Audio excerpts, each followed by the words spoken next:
थायरॉइडचं दुखणं म्हणजे नक्की काय असतं आणि त्याच्यासाठी काय काळजी घ्यायला हवी.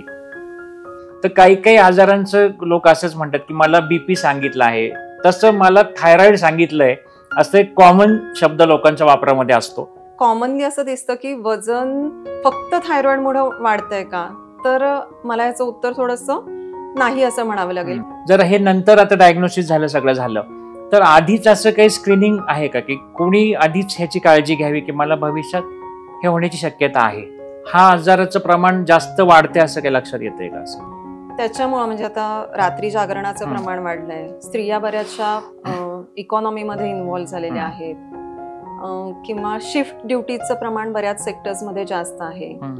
तर या सगळ्या गोष्टीतनं स्ट्रेस लेवल हा नक्कीच वाढलेला आहे. म्हणजे बॉडी लेवल स्ट्रेस असेल किंवा मेंटल लेवलचा असू शकेल. तो डाएट, एक्सरसाइज, योगा आणि प्राणायाम या गोष्टींचा रोल कुठल्या आजारात नाहीये. प्रेग्नन्सी आणि हायपोथायरॉइडिझम या एकत्र असताना काय काळजी घ्यायला पाहिजे? नमस्कार, जगण्यातील काहीच्या एका नव्या एपिसोडमध्ये तुम्हा सर्वांचं मनापासून स्वागत.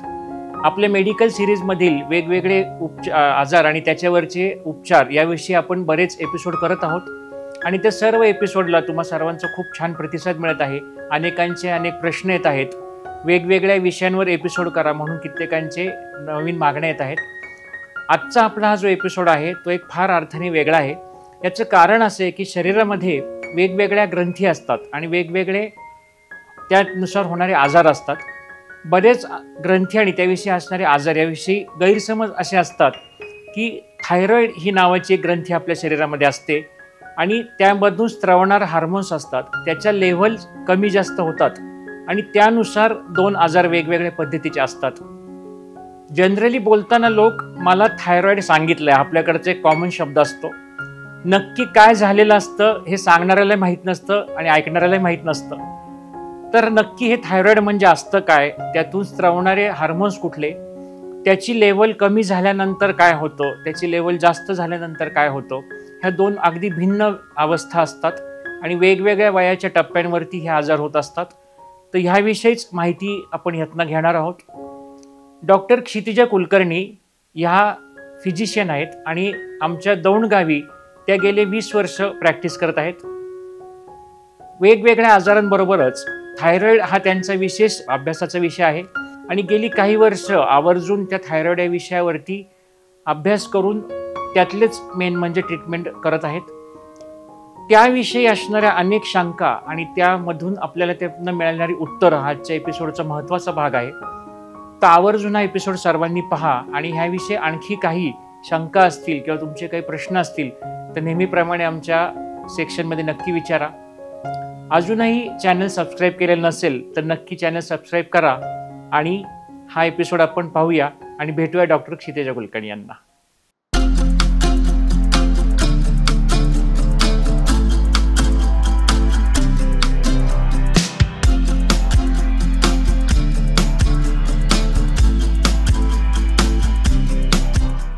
तर नमस्ते क्षितिजा, आमच्या या जगण्यातील काहीच्या चॅनलवरती तुझं मनापासून स्वागत. तर मुख्यतः आज आपण थायरॉइड आणि त्याच्या संबंधित असणारे आजार याविषयी बोलणार आहोत. तर सर्वात एक बेसिक प्रश्न असा असतो की हार्मोन हा शब्द बऱ्याचदा आपण ऐकतो पण त्याविषयी नक्की माहिती नसते. तर आपण इथूनच सुरुवात करूया की हार्मोन म्हणजे नक्की काय? चालेल ना. नमस्ते अमित सर आणि तुमची सगळी रेकॉर्डिंग टीम, तुमच्या सगळ्यांचाच मनापासून नमस्कार आणि तुमचं अभिनंदन पण. बेसिकली मला ही एपिसोड तुम्ही जे घेताय त्याची थीम पण खूप आवडली. आता आपण प्रश्नाकडे तुम्ही जो म्हणताय तो हॉर्मोन्स, हॉर्मोन्सला आपण मराठीत संप्रेरक असं म्हणतो. तर आपली शरीराची संरचनाच ही मुळात खूप सुंदर आहे. एक most sophisticated machine on the earth असं आपण आपल्या शरीराला नक्कीच म्हणू शकतो. म्हणजे अगदी तुम्ही टेस्ला बनवा किंवा मंगळावर घर बनवा, पण ह्या सगळ्या गोष्टी बनवताना एक लक्षात येईल, जेव्हा आपण गाडी बघतो किंवा पंखा घ्या, मिक्सर, वॉशिंग मशीन या कुठल्याही गोष्टी आपण बघत असतो, वापरतो, तेव्हा त्यांचा आवाज होतो, त्यांची हालचाल, हे सगळं आपल्या लक्षात येतं. आणि ह्या हालचालीच्या मागे आपण त्यांना इंधन किंवा एनर्जी पुरवत असतो. जसं इलेक्ट्रिसिटी असेल किंवा वाहनासाठी आपण फ्युएल देत असतो, पेट्रोल, डिझेल एटसेट्रा.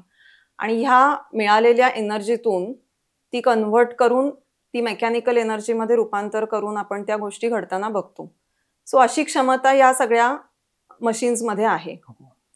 आणि हेच जर आपण शरीराच्या बाबतीत थोडंसं बघायला गेलो तर आपल्याला शरीराची हालचाल दिसते, उठणं बसणं दिसतं, हृदयाची धडधड दिसते, डोळ्यांची हालचाल दिसते. या सगळ्यासाठी आपण दिवसभर किंवा जेव्हा जेवतो, श्वास घेतो, या सगळ्यातनं आपण जी एनर्जी घेतो त्याचं रूपांतरण या हालचालींमध्ये करण्यासाठी एक कसब लागतं, ते आपल्या शरीरामध्ये आहे. आणि ती जी क्षमता शरीराकडे आहे त्याचा पाठीचा कणा असं आपण या हॉर्मोन्सच्या सिस्टीमला म्हणू शकतो. आणि मग अशी हॉर्मोन शरीरामध्ये सिक्रीट करणाऱ्या ग्रंथी आहेत. जसं आत्ताच तुम्ही म्हणाला डायबिटीस हा इन्शुलिनच्या डेफिशियन्सीमुळे होतो, किंवा ऑक्सिटोसिन असेल, आपले फिमेल हॉर्मोन्स असतील ज्याच्यामध्ये oestrogen, progesterone, testosterone, oxytocin, growth hormone, अशी बरीच अजून हॉर्मोन्स आहेत. तर ते त्या त्या ग्रंथींमधनं ह्यांचे स्त्राव होतात. आणि यांचा स्त्राव अतिशय कमी प्रमाणात असतो. तो डायरेक्ट ब्लडमध्ये मिसळतो आणि त्या रक्ताद्वारे तो पूर्ण शरीरामध्ये प्रवाहित होतो. आणि याचे जिथे जिथे रिसेप्टर्स असतात त्याच्याशी तो जाऊन संलग्न होतो आणि त्या त्या अवयवांवर त्यांची कामं सुरू होतात. सो अशा दृष्टीने या संप्रेरकांचं काम चालतं. म्हणजे मूळ हा मुद्दा होता, त्यामध्ये हार्मोन हा शब्द त्यासाठीच वापरला होता. एक मुख्य सगळ्यात आमचं म्हणजे लहान गावात आपण प्रॅक्टिस तिथे दौंडमध्येच करत होतो. तर काही काही आजारांचं लोक असंच म्हणतात की मला बीपी सांगितलं आहे, तसं मला थायरॉइड सांगितलंय, असं एक कॉमन शब्द लोकांच्या वापरामध्ये असतो. तर एक तर ह्या दोन प्रश्न ह्याच्यामध्ये आहेत की एक तर थायरॉइड ही ग्रंथी शरीरात का असते, आणि लोक जेव्हा सांगतात मला थायरॉइड सांगितले म्हणजे काय असतं तेव्हा घडलेलं. आता जसं आपण बघितलं सगळ्या एंडोक्राईन सिस्टीम ह्याला आपण म्हणू शकतो, त्यातली थायरॉइड ही एक महत्वाची ग्रंथी आहे. तर ही ग्रंथी आपल्या स्वरयंत्राच्या थोडीशी बाहेर आणि खाली अशी असते आणि तिचा आकार फुलपाखरासारखा किंवा शिल्ड सारखा असा असतो. एक 10 ते 20 ग्रॅम असं या ग्रंथीचं वजन असतं आणि खूप छान ब्लड सप्लाय असतो या ग्रंथीला. या ग्रंथीतून मुख्यत्वे करून 2 हॉर्मोन्स रिलीज होतात, T3 आणि T4, म्हणजे ट्राय आयोडोथायरोनिन आणि टेट्रा आयोडोथायरोनिन अशी. आणि मग ही हॉर्मोन्स आपल्या पूर्ण शरीरामध्ये प्रवाहित होतात आणि मग त्यांची कार्यक्षमता जसं आधी म्हटलं तसं पूर्ण शरीरालाच चयापचयाच्या क्रियेमध्ये मदत करण्यासाठी, कंट्रोल करण्यासाठी हे काम करत राहतं. तर हे थायरॉइडचं काम झालं बेसिकली. आणि तुम्ही म्हणाला जो सर्रास विचारला जाणारा प्रश्न की थायरॉइड सांगितलंय. तर ते शक्यतो हायपोथायरॉइडिझम या विषयाबाबत बोललं जातं. आणि थायरॉइडला असं म्हणता येईल आपल्याला की एखाद्या देशाचा तुम्ही कारभार बघितलात तर वित्त मंत्रालय किंवा अर्थ मंत्रालयाचा जो रोल असतो देश चालवताना, अगदी तितका महत्वाचा रोल आपण थायरॉइडचा धरू शकतो. किंवा आपण जेवण बनवताना ताटामधल्या पदार्थामध्ये मिठाचा जो रोल असतो, अगदी तेवढी महत्वाची ही ग्रंथी आहे. पण समजा हे हार्मोन कमी प्रमाणात जेव्हा मिळतं किंवा आपण हायपोथायरॉइडिझम म्हणतो तेव्हा काय होतात, म्हणजे त्रास काय जाणवतात? जसं आता आपल्याला माहितीये की ब्लड प्रेशरची एक रेंज असते, नॉर्मल ब्लड प्रेशरची, किंवा शुगरचं आता आपल्याला माहितीये की एक नॉर्मल रेंज असते, त्याच्या खाली किंवा बाहेर गेल्यावर आपण त्रास होतो आपल्याला. तसंच थायरॉइडच्या हॉर्मोनची पण एक रक्तामध्ये पातळी मेंटेन केलेली असते.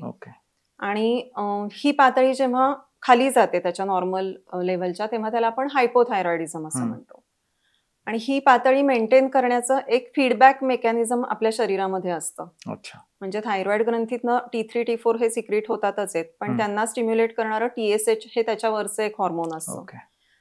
तो अँटिरियर पिट्युटरी ग्लँड ही जी म्हणतो आपण, थायरॉइड ग्लँडचा बॉस म्हणू शकतो आपण तिला. आणि तिच्यावरती अजून एक सुपर बॉस असतो की हायपोथॅलॅमस.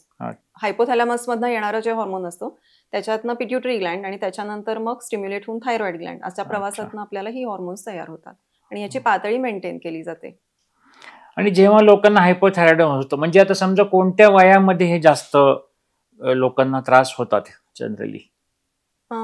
हायपोथायरॉइडिझम विषयी बोलायचं झालं आपल्याला तर अगदी जन्मलेल्या बाळापासून ते म्हातारपणापर्यंत कोणालाही हा आजार उद्भवू शकतो. आणि प्रमाण म्हणाल तर ह्याचं फिमेल्समध्ये प्रमाण मेल्सपेक्षा जास्त आहे.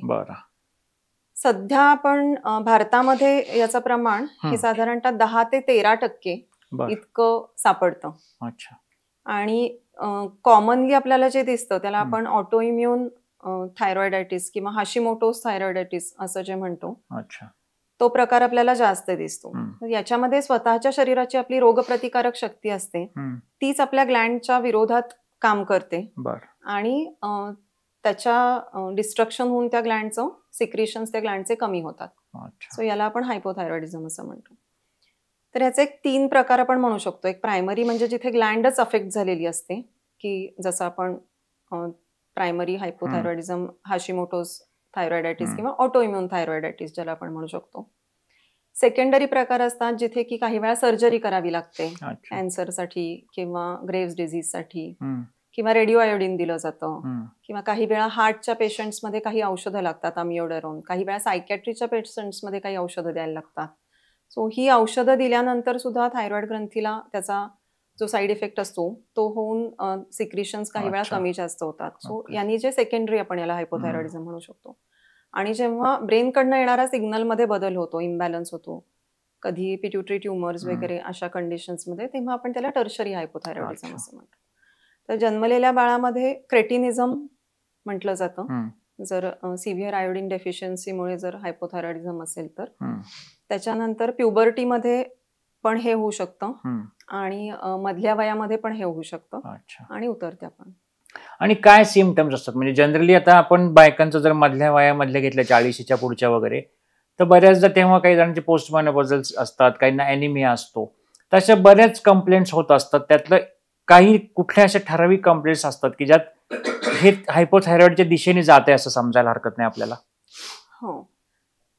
याच्यात पहिल्यांदा तुम्ही थायरॉइड ग्रंथीचं काम काय असतं ते समजून घेऊयात आपण. म्हणजे आपल्याला ते कमी किंवा जास्त झाल्यावर परिणाम कसा होतो ते लगेच लक्षात होईल. तर मुख्य काम आहे त्याचं ग्रोथ, डेव्हलपमेंट आणि मेटाबॉलिझम. अच्छा. तर डेव्हलपमेंट म्हणजे अगदी आईच्या पोटामध्ये बाळ असतं तेव्हा एम्ब्रिओपासून ते बाळ जन्मेपर्यंत जी बाळाची ग्रोथ होत असते त्यामध्ये हे महत्वाचा याचा रोल असतो. मुख्यत्वे करून मेंदूच्या डेव्हलपमेंटमध्ये हे अतिशय महत्वाचं हॉर्मोन आहे. तर याच्याबरोबर जी डेव्हलपमेंट होते यानंतर बाळ जन्मल्यापासून ते त्याचा इन्फन्सीचा पिरियड असेल, चाइल्डहुड असेल, ॲडोलसंट पिरियड असेल, ते ॲडल्ट होईपर्यंत या बाळाची जी ग्रोथ होते त्यामध्ये पण या हॉर्मोनचा महत्वाचा भाग असेल. मग याच्यामध्ये बोनची ग्रोथ असेल, मस्क्युलर ग्रोथ असेल, सगळं मेटाबॉलिझम वाढायला लागतं, लिव्हर, सगळे अवयव यांच्या कामामध्ये. तर इथे पण या हॉर्मोनचा रोल आहे. आणि सगळ्यात महत्वाचा की चयापचयाची क्रिया किंवा मेटाबॉलिझम आपण ज्याला म्हणतो, की ज्याच्यात बॉडीचा बेझल मेटाबॉलिक रेट ज्या गोष्टीमुळे आपला ठरतो, तर या सगळ्या क्रियेचा कंट्रोल हा महत्वाचा या हॉर्मोनच्या हातात असतो. म्हणजे आपलं कार्बोहायड्रेट, फॅट आणि प्रोटीन जे अन्नात असतं त्या सगळ्याचं मेटाबॉलिझम करणं. तर ह्याचा सगळ्याची सपोर्ट सिस्टीम ही थायरॉइडकडे आहे. आता आपल्या मुख्य प्रश्नाकडे की हे नसलं तर मग काय होणार?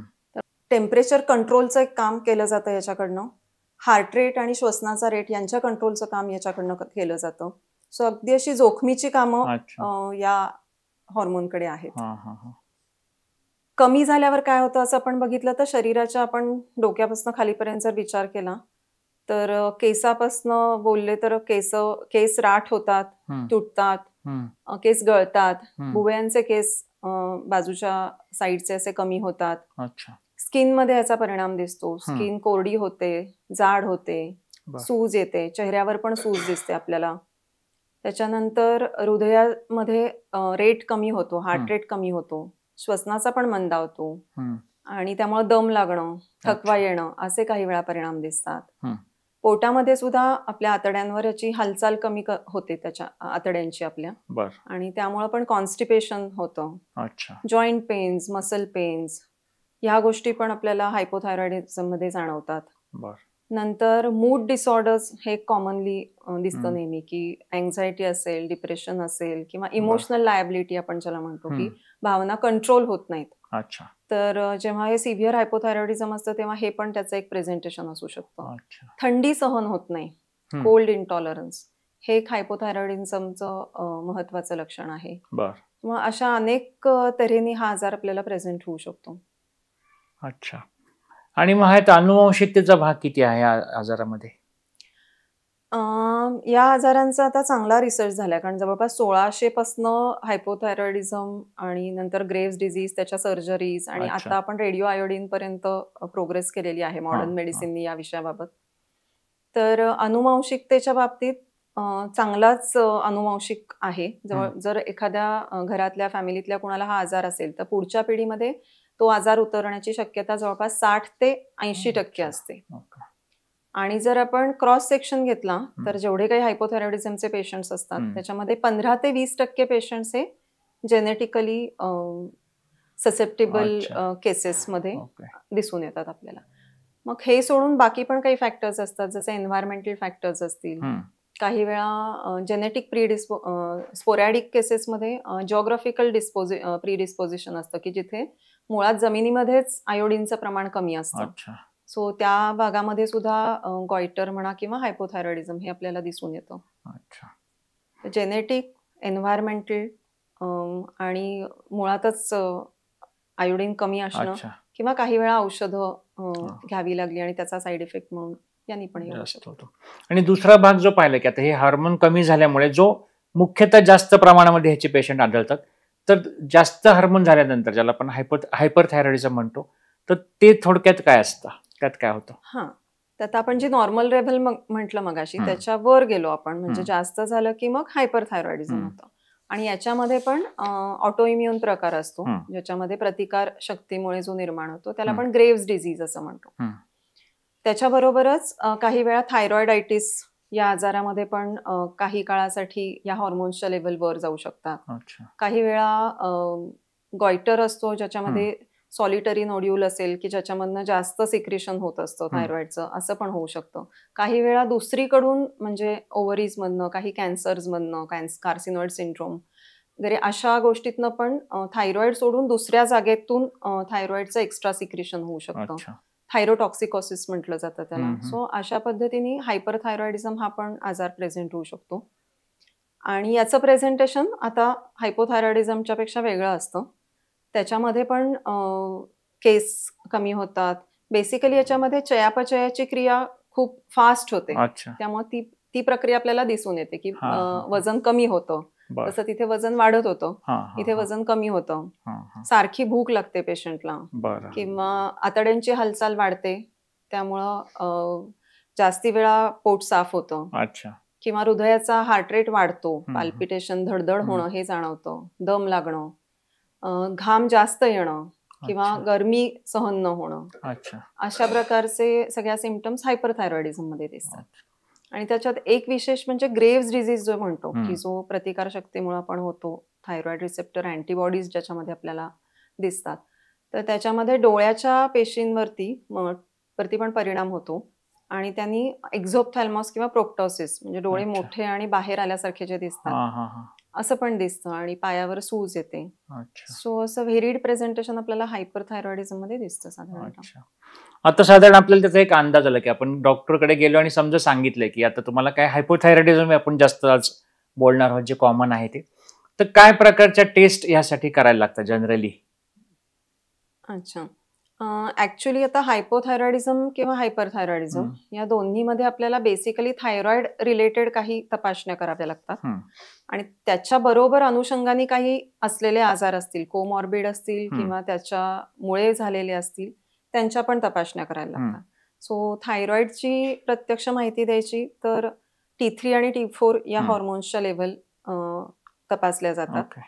त्यापैकी T4 हे जे हॉर्मोन आहे ते स्टेबल फॉर्म मध्ये आपल्या रक्तामध्ये असतं आणि त्याचं कन्व्हर्जन नंतर T3 मध्ये होतं आणि T3 हा फॉर्म आपल्याला प्रत्यक्षात वापरायला येतो पेशींना.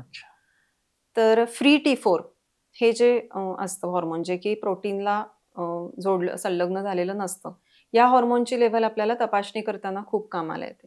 त्यामुळे रेग्युलर म्हणाल तर थायरॉइड स्टिम्युलेटिंग हॉर्मोन TSH आणि फ्री T4 या दोन तपासण्या अगदी आपल्याला महत्वाच्या कराव्याच लागतात.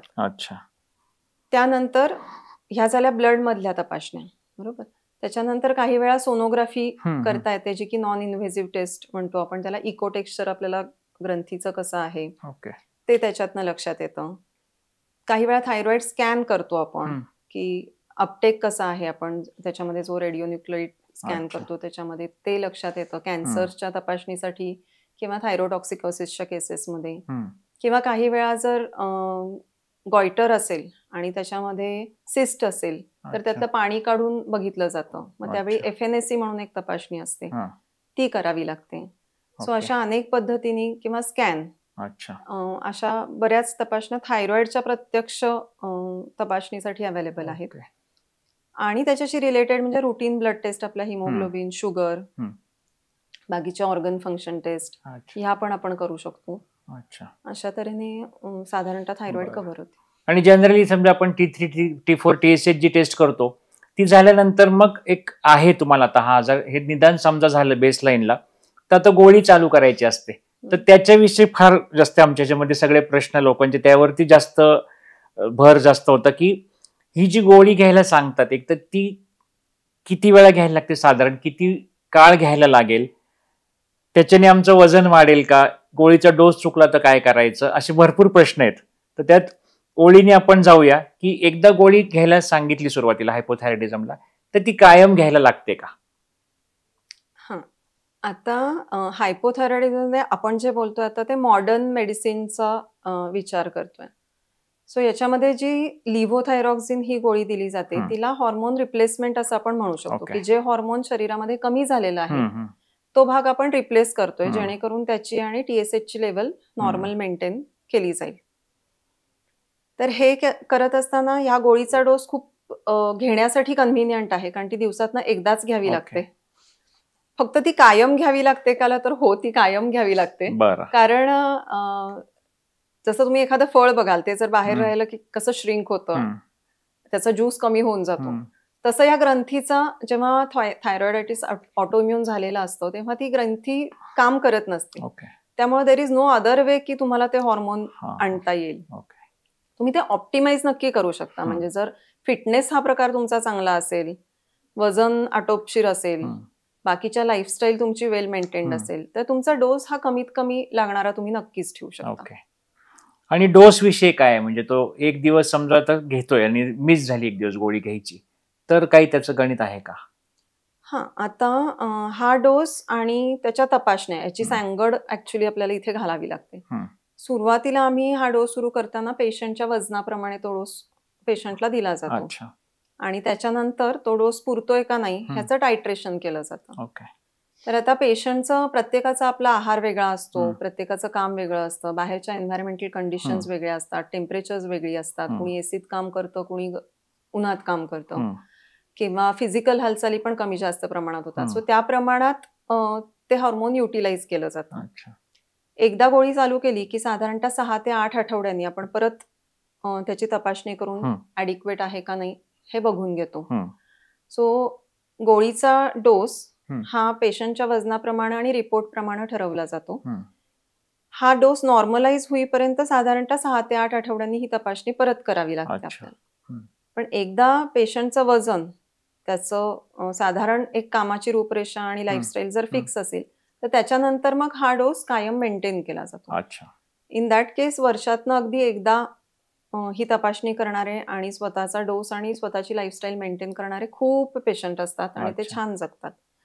फक्त एक ऍडवायझेबल असतं की साधारणतः उन्हाळा आणि थंडी या सीझन मध्ये या टेस्ट केल्या तर आपल्याला अंदाज चांगला येतो की कसं शरीर आपलं ते हॉर्मोन यूज करतं याचा. आणि आणखी एक असा प्रश्न आहे की थायरॉइडची गोळी चालू केल्यावर वजन वाढतं असं म्हणतात, तर त्यात काही सत्य आहे का? आता वजनाचा जो प्रश्न आहे आपला तो आपल्या BMRशी रिलेटेड आहे. थायरॉइड मध्ये चयापचयाची क्रियाच मंदावल्यामुळं वजन वाढतं. वजन वाढतं म्हणजे सूज आल्याचं पिक्चर असतं, म्हणजे त्वचेच्या खाली सबक्युटेनियस लेअर मध्ये पाणी आणि म्युकोपॉलिसॅकराइड्स याचं डिपॉझिशन होतं आणि एक सूज आल्यासारखं दिसतं आणि या पाण्यामुळं पण आपलं थोडं वजन वाढतं. त्याच्याबरोबरच मेटाबॉलिझम कमी झाल्यामुळं पण वजन वाढतं. पण जे कॉमनली असं दिसतं की वजन फक्त थायरॉइडमुळे वाढतंय का, तर मला याचं उत्तर थोडंसं नाही असं म्हणावं लागेल. कारण अलीकडं आपली जशी लाईफस्टाईल झालेली आहे तसं त्याच्यामध्ये आपलं खाणं नीट असतं की नाही, स्ट्रेस लेवल्स कशा आहेत, झोप कशी होतीये, या सगळ्या गोष्टी पण वजन वाढण्यासाठी तितक्याच जबाबदार आहेत. त्यामुळं असं बऱ्याचदा प्रश्न असतो की चला आता थायरॉइडची गोळी सुरू झाली म्हणजे माझं वजन पटापट कमी होणार. तर असं होईलच असं सांगता येत नाही.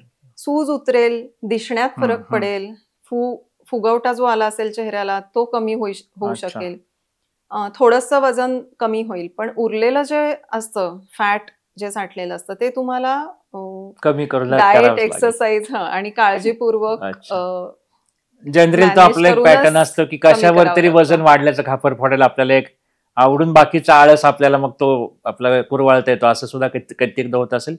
उलटा तर हा मगाशी विचारला जाण्यासारखा प्रश्न होता. जर हे नंतर आता डायग्नोसिस झालं, सगळं झालं, तर आधीच असं काही स्क्रीनिंग आहे का की कोणी आधीच ह्याची काळजी घ्यावी की मला भविष्यात हे होण्याची शक्यता आहे, असं काही करता येतं का? नक्कीच केलं पाहिजे हे, कारण मुख्यत्वे या टेस्ट खूप स्वस्त आहेत, म्हणजे त्या मानाने करण्यासारख्या. आणि मोठा समाजातला आजाराचा लोड जर आधी आपण लवकर ट्रीटमेंट केली तर कमी करू शकतो. स्क्रीनिंग मध्ये मुख्यत्वे करून प्रेग्नन्सीच्या बाबतीत म्हटलं तर प्रत्येक स्त्री जी प्रेग्नन्सीचा विचार करते तिने प्रेग्नंट राहण्याआधी ही टेस्ट केलीच पाहिजे. जिच्या घरामध्ये हिस्ट्री आहे अशा प्रत्येक व्यक्तींनी, त्यांच्या नातेवाईकांनी ही टेस्ट केली पाहिजे. जी व्यक्तीला ऑलरेडी थायरॉइडचा त्रास आहे तिने प्रेग्नंट राहताना त्याच्या आधी थायरॉइडची लेवल जेव्हा नॉर्मल असेल तेव्हाच तो विचार केला पाहिजे. काही वेळा मी मगाशी म्हटलं तसं हृदयासाठी किंवा सायकॅट्रीसाठी लिथियम, अमिओडरन अशी काही औषधं सुरू असतील तर त्या व्यक्तींनी पण स्क्रीनिंग म्हणून ही टेस्ट आधी केली पाहिजे. सर्टन जिओग्राफिक एरियामध्ये आपल्याकडे म्हणाल तर आसाम, नेपाळ, हिमालयन प्रदेशांमध्ये जिथे जिओग्राफिक एरियामध्ये आजार सापडतो त्या लोकांनी स्क्रीनिंगची टेस्ट आधी केली पाहिजे.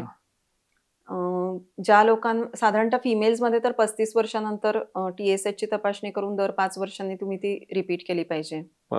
या सगळ्या लोकांनी थायरॉइडचं स्क्रीनिंग करणं अपेक्षित आहे. अच्छा, पण आता असं काही घडते का की आत्ताच्या मॉडर्न लाईफस्टाईल मध्ये हा आजाराचं प्रमाण जास्त वाढते, असं काही लक्षात येतंय का? असं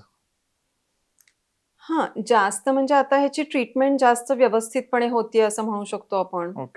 याच्या टेस्ट आता सगळीकडे अवेलेबल आणि अफोर्डेबल झालेल्या आहेत.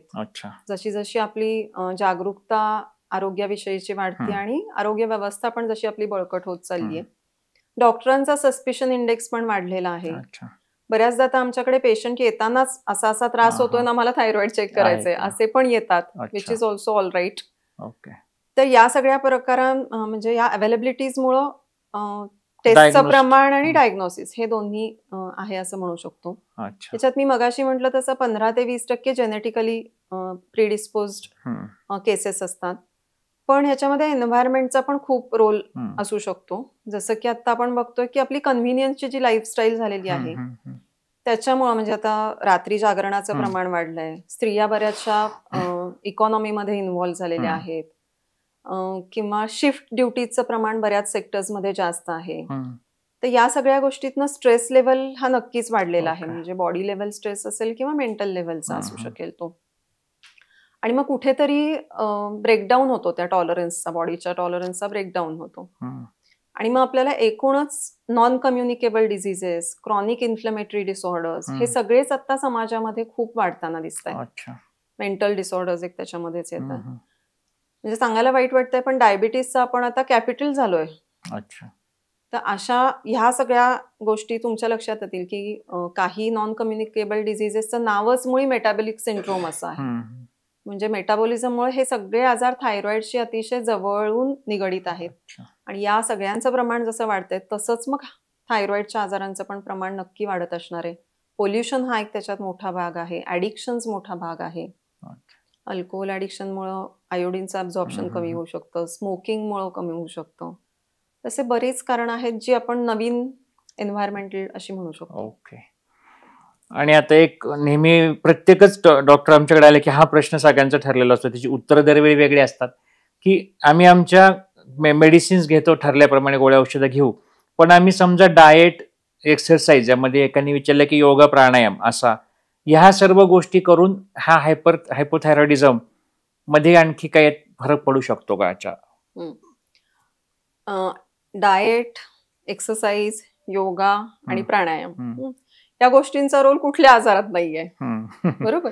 हम्म. ऍक्च्युली हा सगळा प्रिव्हेंटिव्ह मेडिसिन, सपोर्टिव्ह मेडिसिन हो. याचा आपण भाग धरू शकतो हम्म, किंवा हम्म. फिटनेसचा भाग आपण याला म्हणू हम्म. शकतो. पण याचा उपयोग नक्की तुमच्या स्ट्रेस मॅनेजमेंटसाठी, ओके. वजनाच्या कंट्रोलसाठी आणि डोस ऑप्टिमायझेशनसाठी होऊ शकतो. अच्छा. आणि बेसिकली मॉडर्न मेडिसिनचं मी तर म्हणेन की हे वरदान आहे की हम्म. जे लिव्होथायरॉक्सिन हॉर्मोन आहेत ते हम्म. अगदी नॅचरल हॉर्मोनच्या हुबहू डिझाईन केलेलं आहे. हम्म. त्यामुळे या सगळ्या गोष्टींमध्ये सपोर्टिव्ह रोल खूप उत्तम होऊ शकतो, पण अच्छा. गोळी अवॉइड नाही होऊ शकत, नाही होत. म्हणजे गोळीला पर्याय नाही, रिप्लेस होऊ शकत रिप्लेस नाही. होऊ शकत नाही ते.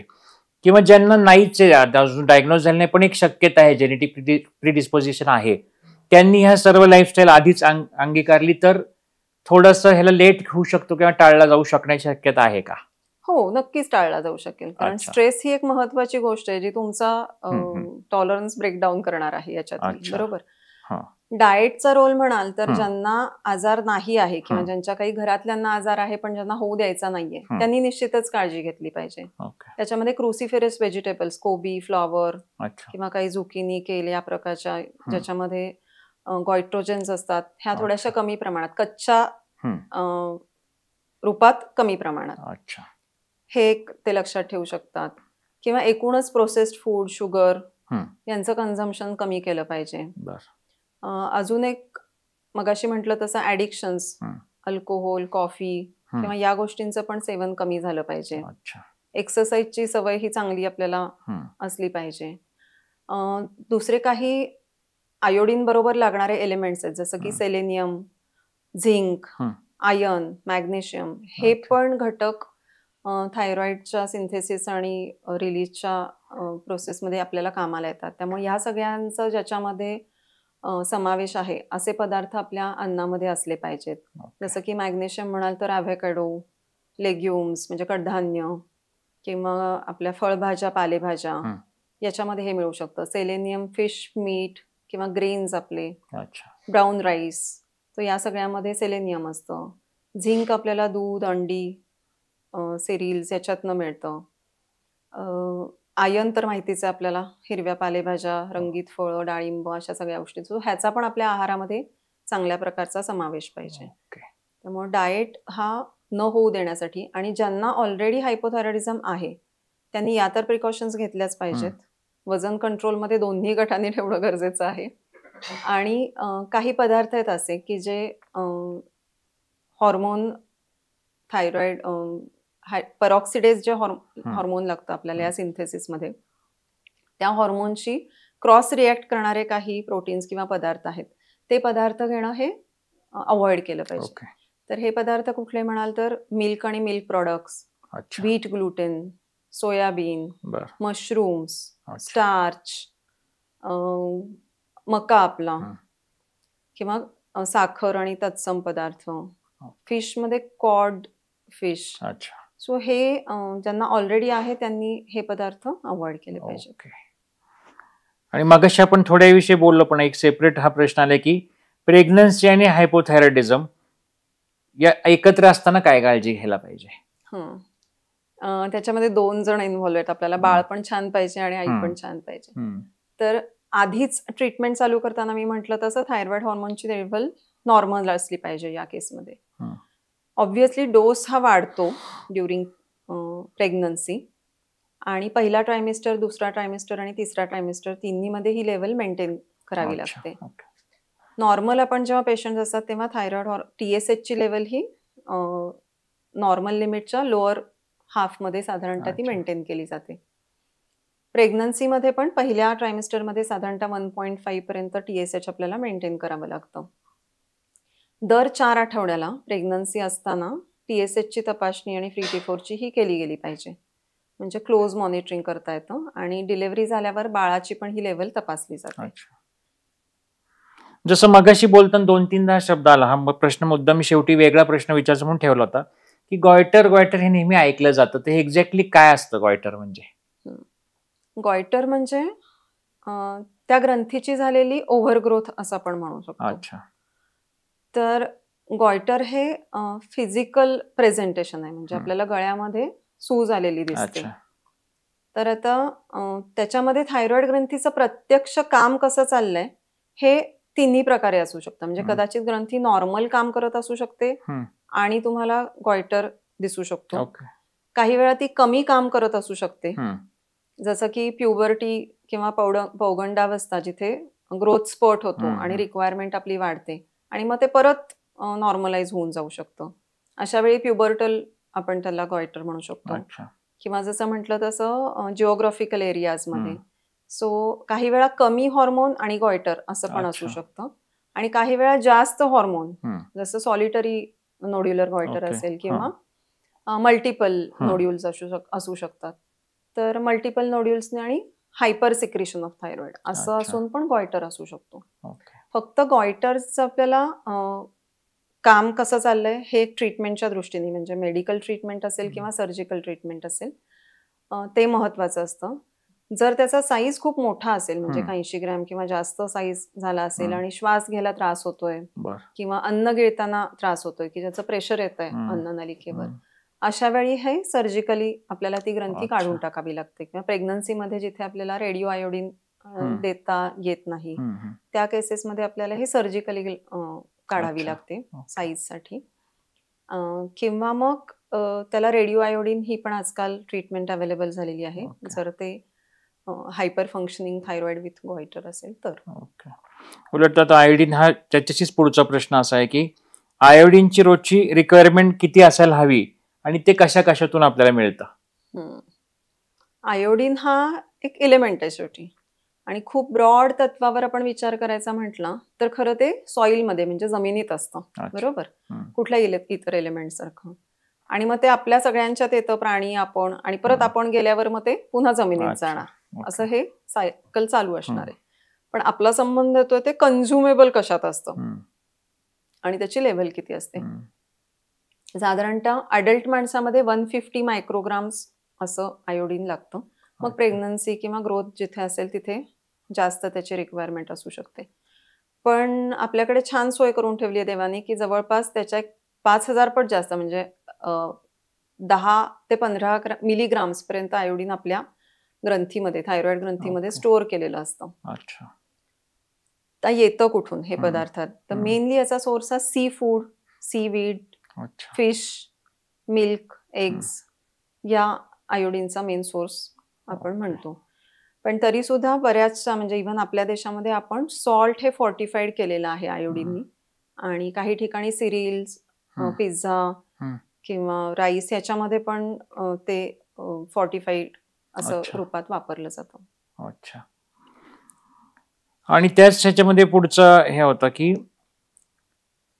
कॅन्सर थायरॉइड ग्रंथीचं जनरली होतो असं म्हणतात, तर त्याचं नक्की किती, म्हणजे तो किती घाबरायचं कारण असतं किंवा त्याचा ह्या हायपोहायपरथायरॉइडिझमच्या संबंधित काही आहे का त्याचा? आपल्याला जसे आता इतर काही कॅन्सर्स परिचित आहेत, तसं थायरॉइडच्या ग्रंथीला पण कॅन्सर ची लागण होऊ शकते. आणि त्याचे 2 प्रकार आहेत महत्त्वाचे, वेल डिफरन्शिएटेड आणि नॉन डिफरन्शिएटेड आणि मेड्युलरी कार्सिनोमा. थायरॉइडच्या कॅन्सरच्या बाबतीत चांगली गोष्ट म्हणजे त्याचा सर्जरीनंतर क्युअर होण्याचा चान्स खूप छान आहे. एस्पेशली पॅपिलरी थायरॉइड कॅन्सर जो आहे त्याच्या अगदी 10 ते 15 वर्षापर्यंत सुद्धा कॅन्सर फ्री पेशंट राहू शकतो. त्यामुळं थायरॉइडच्या कॅन्सरच्या बाबतीत सर्जरी आणि radio iodine, radio active iodine, ह्या 2 थेरपीज वापरल्या जातात आणि त्याचे रिझल्ट अतिशय उत्तम आहेत. अच्छा.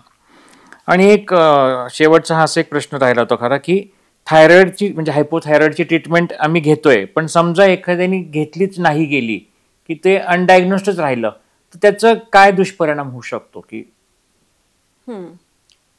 थायरॉइडची ट्रीटमेंट कोणताही, म्हणजे हायपर असू दे किंवा हायपो असू दे, घेणं हे अतिशय महत्वाचं आहे. पण हायपोथायरॉइडिझमच्या केसमध्ये समजा पेशंटनी बरेच दिवस गोळ्या घेतल्याच नाहीत, तर मिक्झिडिमा कोमा असं या कंडिशनला म्हटलं जातं, आणि जी फेटल आहे. कारण आपण काम जे थायरॉइडचं बघितलं तसं याच्यामध्ये हृदयाचा रेट आणि श्वसनाचा रेट हे जर इतके कमी झाले, जर टेम्परेचर इतकं कमी झालं, तर मग ते आपल्या शरीराला सर्व्हायव्हल होऊ देत नाही आपल्या शरीराशी. तो हा फेटल पण ठरू शकतो.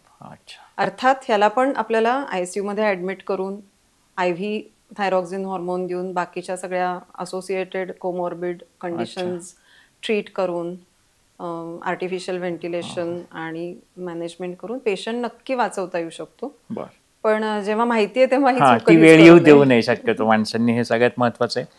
तर उलट आजच्या सर्व गप्पांमधून म्हणजे बऱ्याचदा काय होतं, आजकाल खूप लोकांना अवेअरनेस हेल्थविषयीचा वाढलाय. म्हणजे आता जसे जसे आम्ही एपिसोड करतोय तसं आम्हाला जे प्रश्न येतात त्यावरनं कळतं की लोकांना आता ऑलरेडी बऱ्याच गोष्टींविषयी माहिती आहे. कधी कधी गरज नसलेली माहिती पण असते लोकांना, पण त्यामुळे बऱ्याचदा हायपर टेन्शन असेल, ब्लड प्रेशरचा आजार असेल, डायबिटीस असेल, अशा आजारांविषयी, किंवा आता जॉईंट रिप्लेसमेंटचा आम्ही एक एपिसोड केला. पण ह्या टाईपचे जे आजार असतात, म्हणजे आपला हा जो मेन मध्ये आम्ही एक ॲनिमियाचा एपिसोड केला की जे नेहमीच्या लोकांच्या तोंडात हे शब्द येतात पण त्याविषयी हे माहीत नसतं. म्हणजे ॲनिमियाच्या एपिसोडमध्ये की ह्या भांड्यांमध्ये तुम्ही अन्न शिजवा, हा सुद्धा एक फार मोठा मेसेज होता, जो आमच्या त्यानंतर बऱ्याच प्रेक्षकांना कळलं की अरे हे किती साधं होतं. तसंच आपल्या आजच्या ह्या चर्चेतनं ह्या बऱ्याच साध्या साध्या गोष्टींवर प्रकाश पडला आणि तो जास्त महत्त्वाचा असतो. बऱ्याच लोकांचे असे फीडबॅक येतात की ट्रीटमेंट तर आम्ही घेतच राहू, पण काय करू, काय नाही करावं, किंवा ह्याचे काय दुष्परिणाम होऊ शकतात, हे असे आपल्या एपिसोडमधनंच चर्चेतनं ह्या बऱ्याच गोष्टी साध्य होतात. तर आता मी शेवटचा हा प्रश्न विचारतो की ह्या सर्वातनं एक टेक अवे मेसेज म्हणून काय आपण घ्यावा? थायरॉइडचं आपण बघितलं की हा अतिशय स्लोली प्रोग्रेस होणारा आजार आहे आणि सटल सिम्पटम्स आहेत. बऱ्याचदा सबक्लिनिकल स्टेजेसमध्ये पण तो दिसतो, त्यामुळं मिस होण्याचे पण चान्सेस असू शकतात या केसमध्ये. पण ट्रीटमेंट म्हणाल तर अतिशय स्वस्त आहे, सोपी आहे, आजकाल अवेलेबल आहे. म्हणजे ॲटलिस्ट फिजिशियन तरी प्रत्येक तालुका लेवलपर्यंत आजकाल पोहोचले आहेत. अजून काही कॉम्प्लिकेशन्स असतील तर आपल्याला एंडोक्रायनॉलॉजिस्ट हे यातले सुपर स्पेशालिस्ट डॉक्टर्स असतात, त्यांचा पण आपण यामध्ये सल्ला घेऊ शकतो नक्कीच. पण जेव्हा एवढं सगळं अवेलेबल आहे तेव्हा आत्ताच्या लाईफस्टाईलमध्ये जी आपली क्विक आणि फास्ट लाईफस्टाईल झालेली आहे, तर त्या स्टाईलमध्ये हा थोडासा मिसफिट होणारा, असा स्लो असणारा आजार आहे. त्याची डायग्नोसिस नंतर टेस्ट करणं, त्याचे रिझल्ट्स येणं, हा पण प्रकार थोडासा हळूहळूच होत असतो.